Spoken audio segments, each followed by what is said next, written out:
Talk about YouTube style, right? Now, YouTube style is a very interesting thing to kind of talk about because everybody kind of has to have their type of YouTube style in order to kind of like really make their videos kind of feel a little bit personal. Sometimes it takes probably a little bit of a while to kind of like find your style, and sometimes you don't even know what the hell your style is until somebody actually kind of tells you. So today we're going to be kind of talking about YouTube style and how you kind of find it, at least according to me. This is just my unqualified advice. And if you don't know what these type of videos are, they're just kind of a very intimate type of thing. Just me talking, just in general. There's just straight up improvising as I usually do, but just like a very serious style for the most part. Right? So finding a YouTube style is a very interesting type of thing. And to me, I feel like it does take a little bit of a while to kind of find. And it took me a while to kind of like do it myself. But I feel like the easiest way to kind of start finding your YouTube style for the most part, get a real sense of how you kind of act in front of the camera and how you kind of like progress through certain things, is to kind of just do videos on a daily basis. And that's kind of like what I did myself at first. And I found myself kind of getting a little bit worn down by that format, by doing a video every day. But it definitely served the purpose to me personally, because it kept me very much motivated to kind of keep going and going and going. Instead of being tired and lazy or whatever it may be, I had to constantly do something and keep my creativity flowing on a day-to-day basis. Now, for me, when it comes to doing a video a day, just in my general and in my opinion, right, I feel as if it definitely serves its purpose to kind of almost, it's essentially, to me, the reason why I did it was because it's like working out and building up muscle. You have to constantly keep on working at it, right, in order to get bigger and better for the most part. And I feel like that was the purpose of constantly doing it on a daily basis. I needed to kind of find the flow of how I speak, how I look at the camera. Is there anything wrong? Is this how I work? Whatever it may be. Now, granted, not everybody's videos are going to be perfect at the very beginning. And that's absolutely true. My style at first, if you want to call it, I don't even know what the hell my style really is. I'll just leave that to whatever. But when it comes to, at first, I used to kind of be the nicer guy, and I think everybody tries to be the nice guy, but you got to realize that being too nice is bullshit. But that's a topic for another video I have. But at first I used to be like, what is up, ladies and gentlemen, YouTube? That was my thing. I was like overly hyped and overly excited, and it was horrible. I wanted to like throw my head into a wall because I thought being a nice guy would be the best approach, and I guess it was at first. But then you just kind of feel like, this isn't me. This isn't what I'm doing. Some people don't want to curse, and that's absolutely fine, whatever it may be. I don't curse in every video, but I do curse because that's me. If you're not going to be yourself truly on camera, that's great. But if you're going to curse, obviously if you curse and there's no effectiveness behind your cursing, then it just makes you seem kind of like foolish. But I try to curse when there's an effectiveness to it, to either animate what I'm trying to say or whatever it may be. Now, some people like to imitate or duplicate sometimes these big movie reviewers. Jeremy Jahns, everybody says Jeremy Jahns is my inspiration. Smells, there is my inspiration. Chris Stuckman, he's my inspiration. Flick Blick, some people say. Maybe the muscle bound people, but a lot of people say these guys are my inspiration. This is what it may be, and a lot of people say I want to be like this guy. I want to be like that guy. Here's my thing. When I first started, I didn't try to be like any of them. I looked at their work and be like, these guys are really good at what they're doing. If anything, and because when people are starting to kind of find their style, they look for something very interesting or a very, the most popular thing to really leech onto, whether it be reviewers or whatever it may be, and they try to do that type of style. Like I know a guy that tries to be pretty much like mini Jeremy Jahns, Jahns Jr., as some people say in the comment section for this guy's video. And he has the same background, the same mannerisms. The guy's pretty much a ripoff of Jeremy Jahns. And that's fine to pay, respect and whatever, but there's a fine line between being a carbon copy and a copy and paste type of, reviewer of the same person.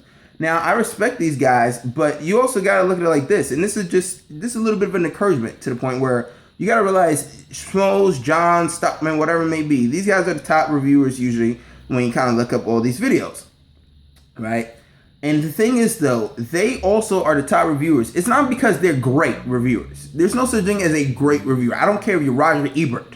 There's no such thing as a great reviewer per se. There's no such thing as a bad reviewer, but there's no such thing, I think, as a really great reviewer. You review movies, and if you know what the hell you're talking about, people will kind of accept you, hopefully, in some sort of way, just in general. Because to me, Jahns and them are all great, but I've seen people with less subscribers that are still trying to find a balance on, YouTube or maybe to be noticed, that are just as good as Jeremy Jahns. Just because he has millions of subscribers, that don't mean anything. These guys got lucky, and I'm not saying they're not talented, but these guys are also lucky that when they first started, there was nobody really doing YouTube reviews, so therefore they got the opportunity. It was an open playground. Everybody had their opportunity. It was ripe for the picking. And they got lucky, and they built a fan base. YouTube at first was just like for stupid cat videos and shit, and then therefore they became big because they started reviewers, whatever it may be. Not saying that they're not talented, but they also did get lucky. If I or you or whoever, your aunt, your uncle, your monkey Bobo, would have started early with movie reviews, and I'm pretty sure in like 2008, 2009, you guys probably would have been on the same level as these dudes, with hard work, obviously, as they do. But to me, whether it be rating systems or the way you kind of like structure your videos, that's one thing. I think a bad movie reviewer is somebody that doesn't know their thoughts ahead of time. If you have notes, which sometimes I tend to do, but most of the time I like to improvise, because that's just me. I just remember stuff. But if you have a structure to your videos, then I think that's good. But I feel like the best way to kind of do it, if you have a line and your shit just kind of is a straight path, but it goes off the rails sometimes, I feel like that's a bad movie review. People not looking at the camera are not that great, probably. And it's tough to look at the camera. Try doing that shit at first. It's really difficult. But I feel like if you try to implement yourself and trying to be too much of somebody else, you are not going to kind of find your style ever, really, because you're going to be too much worried about what they're doing and how can I be like them instead of trying to figure out who the fuck you are. To me, just in general, my style, if you want to call my style anything other than like unorthodox, just to begin with, is just kind of me speaking my mind and just reviewing shit. I don't know much, but I know movies, at least in my perspective.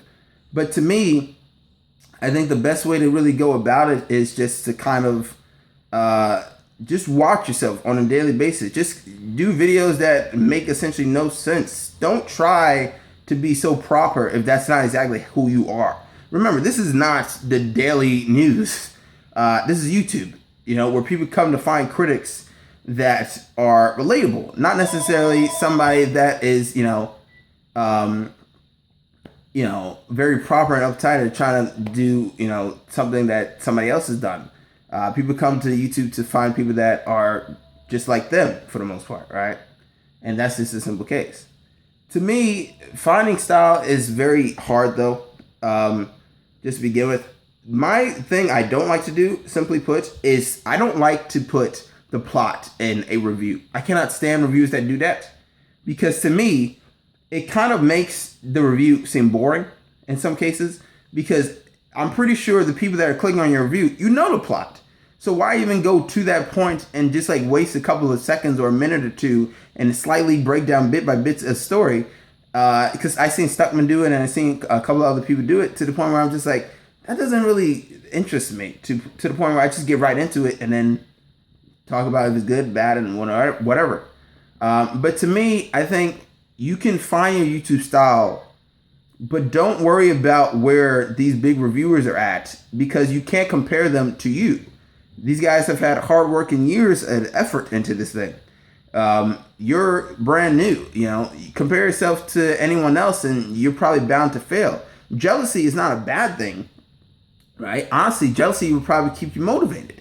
I think everyone on YouTube is jealous of someone at some point, whether it be in the same league as you or somebody that's in a different genre of type of videos as you. It's just a simple case. But you have to find your YouTube style by just even the way you speak, whether it be like weird words or whatever. Now, I'm not saying speak Klingon in videos, but I'm just saying that the way you speak, if it has a very type of like weird dialect to it, and you like to speak fast, but you can still get your words across to the screen, then it's great.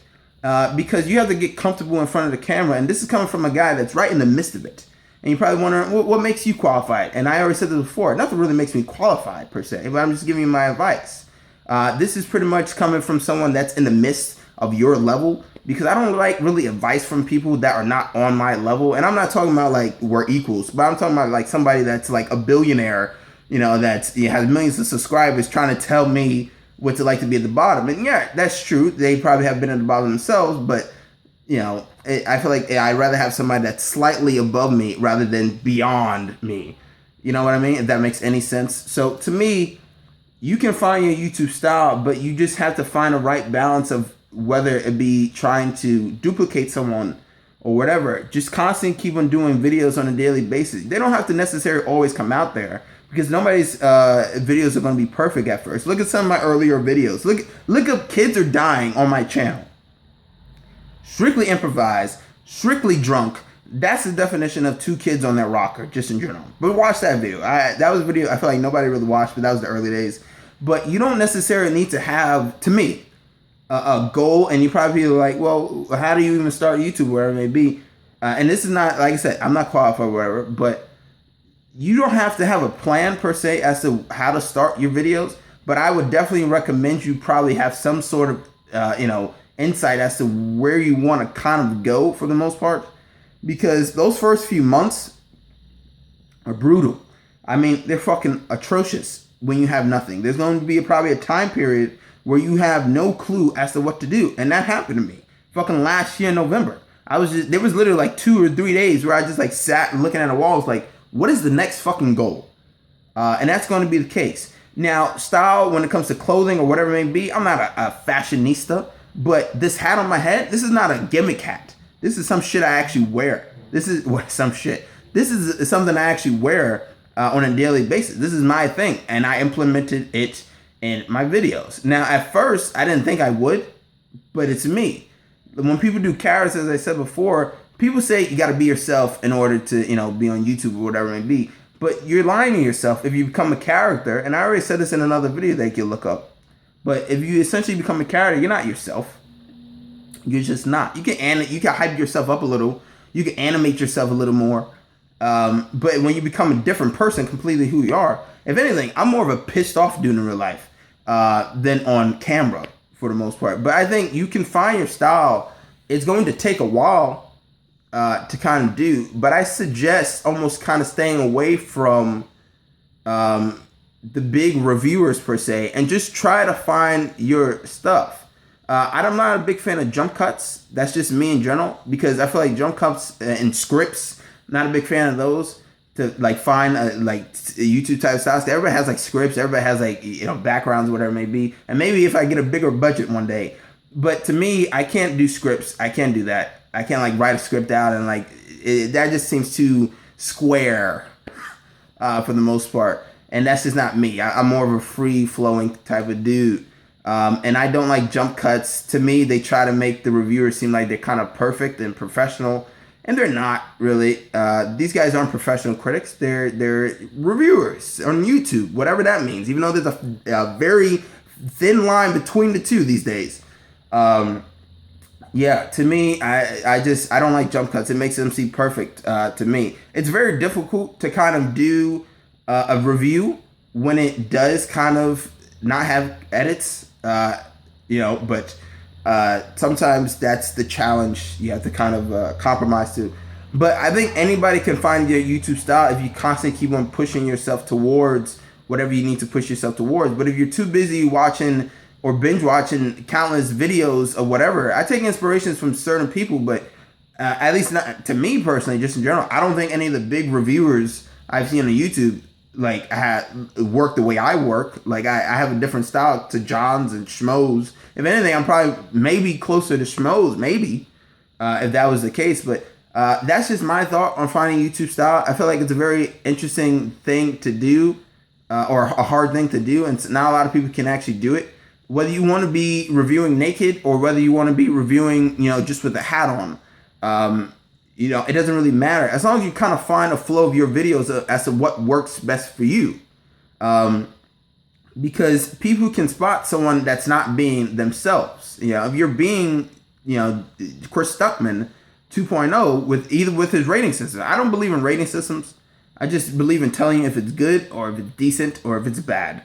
That's it. I don't like rating systems. I tried them. They didn't work. They didn't feel natural. If nothing feels natural to you, then there's a good chance that's not the style for you.